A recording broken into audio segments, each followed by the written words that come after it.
Chairman P T I Imran Khan نے دعویٰ کیا ہے کہ جلاؤ گھراؤ اور سرکاری عمارات پر حملے منظم سازش کے تحت کیے گئے۔ انہوں نے واقعات کی آزادانہ تحقیقات کا مطالبہ کیا اور کہا کہ ان کے پاس اپنے دعوے کی ویڈیوز ثبوت ہیں۔ عمران خان نے یاسمین راشد اور اپنی 2 بہنوں کے دفاع میں ویڈیوز بھی شیئر کر دی۔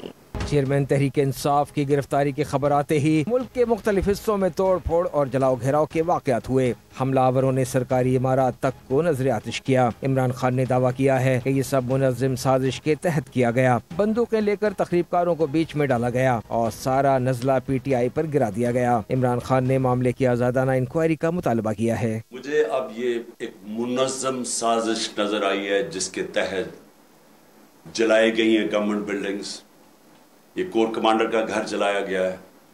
جو بھی مجھے پتا چلا ہے کہ تقریب کاروں کو بیچ میں ڈالا گیا بندوقیں لے کے، انہوں نے لوگوں کو اشتعال دیا۔ ہمارے پاس اب ویڈیو ایویڈنس ہے اس کی۔ میں یہ چاہتا ہوں کہ ایک انڈیپینڈنٹ انکوائری ہو۔ عمران خان نے اپنی دونوں بہنوں اور پارٹی رہنما یاسمین راشد کی سوشل میڈیا پر ویڈیوز بھی شیئر کی اور دعویٰ کیا کہ وہ مظاہرین کو لاہور میں جناح ہاؤس کو نقصان پہنچانے سے روک رہی تھیں۔ پی ٹی آئی رہنما یاسمین راشد ہجوم کو اکسانے کے الزام میں گرفتار ہیں۔ ان کے خلاف 3 مقدمات درج کیے گئے ہیں۔